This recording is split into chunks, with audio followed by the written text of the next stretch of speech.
Captain Midnight. This video is brought to you by Dashlane. I think there's something kind of ironic about the fact that Robert Pattinson's first big role on film was playing Cedric Diggory, a character so nice that his kind heart and genuine decentness is even mentioned in Dumbledore's speech eulogizing him. Because if there's one thing that I've come to believe from his many great roles since Goblet of Fire, it's that I don't trust Robert Pattinson. And if that sounds like a criticism, it's really not. If anything, the fact that there's usually something that feels calculated and potentially malevolent behind the actor's eyes in most of his best performances is, I would argue, his greatest asset. In a film landscape filled with cookie-cutter leading men, there's a Jack Nicholson-esque edge to Pattinson's work that's making him one of the most interesting stars working today. And yet, until his take on Batman is released, he's best known for a role in a series that's been mocked and critically loathed for well over a decade. And I find that really interesting, honestly. So that's what I wanted to explore today. Pattinson's rise from blockbuster teen idol to indie darling to the star of Chris Nolan's next movie, Tenet, and of course, taking on the Dark Knight himself. Oh, and if I sound kind of weird this week, I have a cold, so I don't know, just try to ignore it.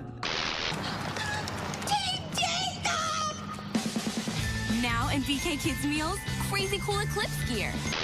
It's easy to assume the London-born Pattinson would have tons of film and TV offers after his small but important role in the fourth Harry Potter film. But according to the actor, that definitely wasn't the case. In an interview he did with the Nerdist podcast in 2017, he said that The Well was actually pretty dry, and he was even fired from a play that he was doing the next year.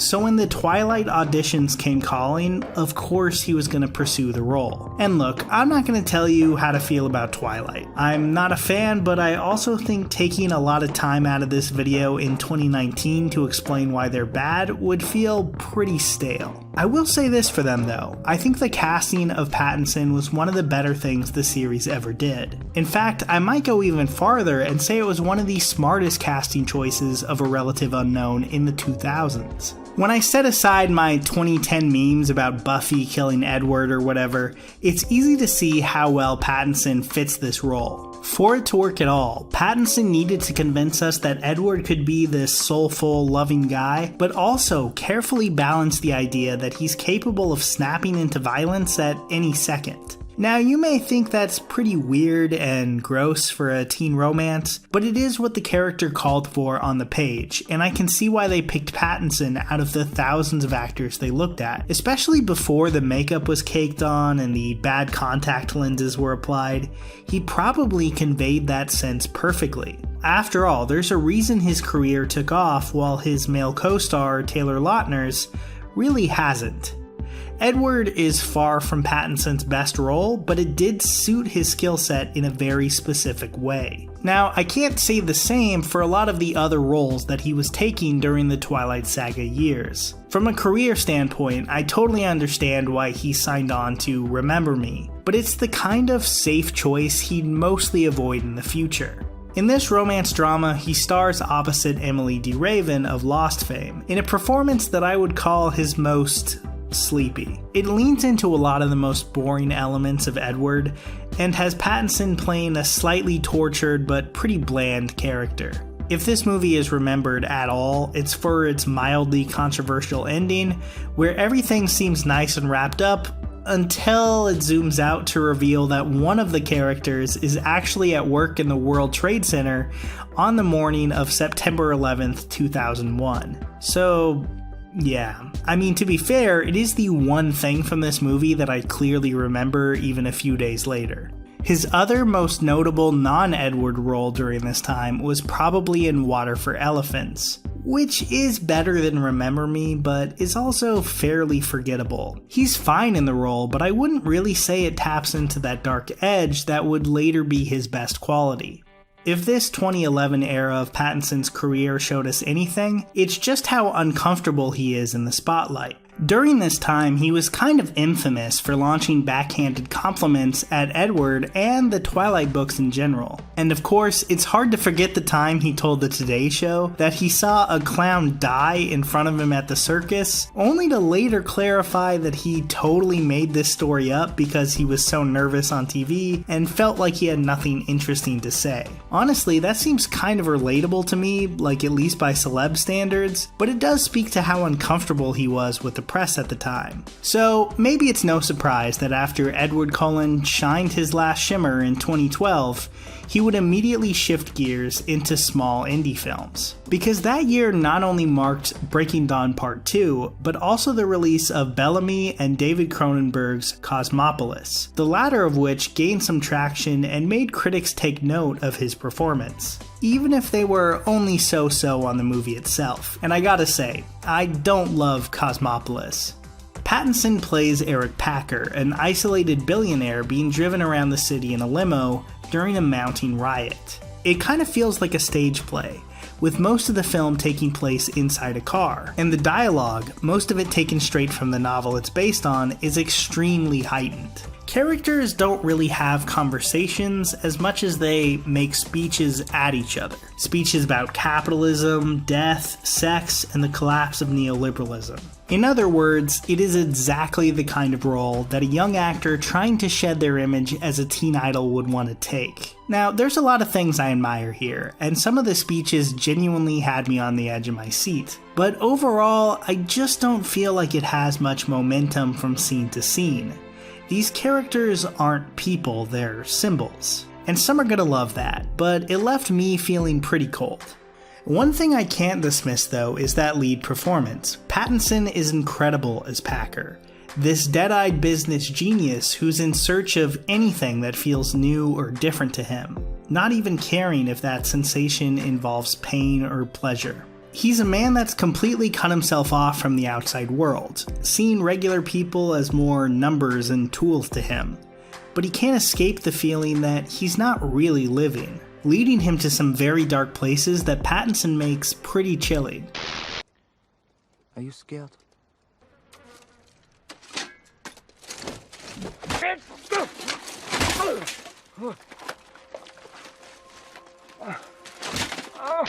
The next few years brought more indies that I don't think totally connected, even if he was mostly good in them, like The Rover or Werner Herzog's Queen of the Desert, along with working with Cronenberg again. But the next time he was in a really great film was probably James Gray's Lost City of Z, where he played the quiet and intense Henry Costin. I really love this movie, and I think he's one of the highlights of it. This is where he really shed all the Twilight baggage for me, really disappearing into the character. It may be a supporting performance, but to this day, I think it's one of his best. But it was Good Time where I became a Pattinson true believer. This was a role that truly unlocked his potential. In that same Nerdist podcast I mentioned earlier, the actor talked about how he went about finding roles after Twilight. Instead of waiting for offers to come to him, he created his own, by obsessively watching the films of very low-budget directors until he found people he thought he would work well with and reaching out to them directly. In the case of Good Time, he gets a role that he might not have been thought of for otherwise, and the directors, the Safdie brothers, get a slightly larger budget thanks to working with a fairly high-profile actor, not to mention the talent that he brings to the table.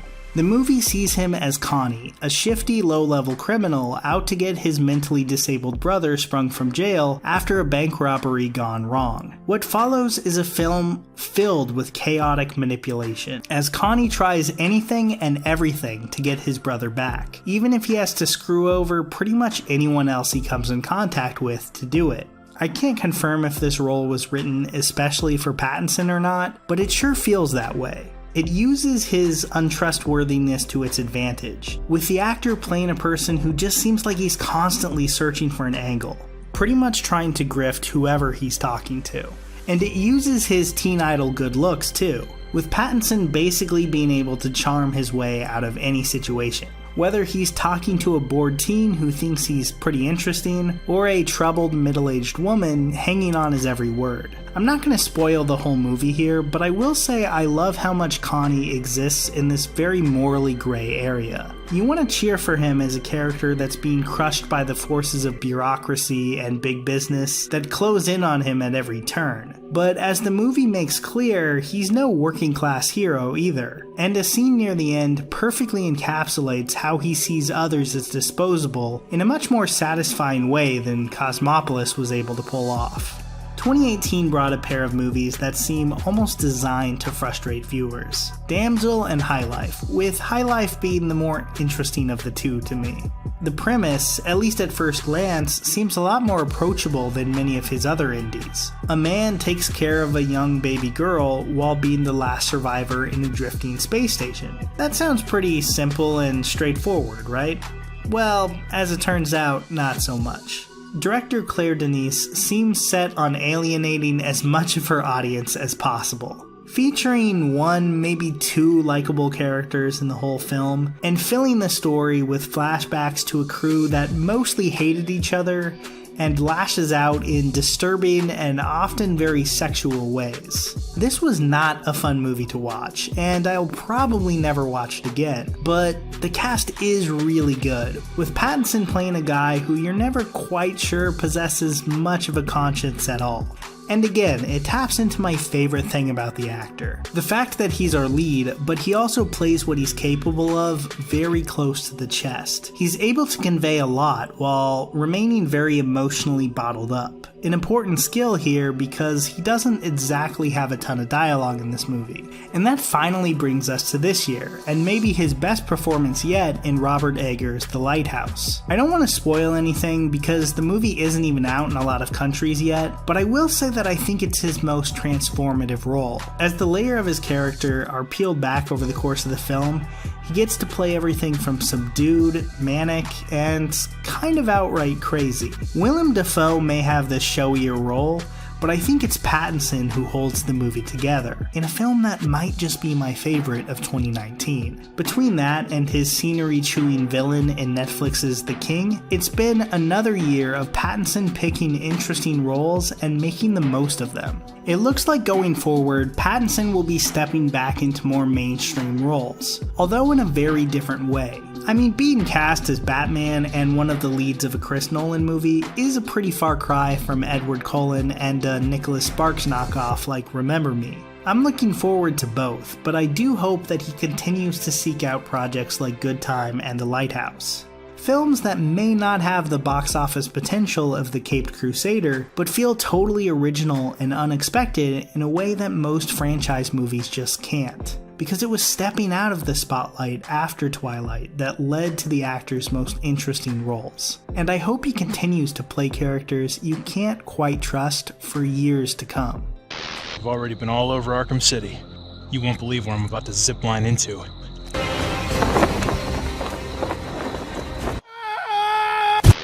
So rewatching all these Pattinson movies this week involved a lot of Googling to see what was streaming where, and then needing to make sure that I had the passwords for those services. It could kind of be a headache. Thankfully, Dashlane had my back. Dashlane makes the online experience a lot more simple and easy, especially when it comes to passwords and having to fill out credit card information, because they store all of that info securely, so you don't have to retype it over and over again. But if that worries you, don't freak out, because it creates unique passwords for every site, so a breach in one could never affect the others. So it's actually a lot safer than just giving those websites your password. You can sign up and get Dashlane free on iOS, Android, or the desktop version. And you can also get a 30-day free trial of its premium features, which includes a ton of useful stuff, like secure account backup, the ability to sync among all your devices, secure password sharing, and a lot more. So to check it out, go to the link dashlane.com/midnight in the video description or pinned comment below and get 10% off premium features by using the promo code MIDNIGHT. Here's a special tip for the fellas and girls who have not already joined Captain Midnight's new 1940 Flight Patrol. You'd better hurry up and join at once because there's a big adventure ahead. The thing to do now is to get started, because we're going to have not only barrels of fun, but loads of free gifts and prizes, too.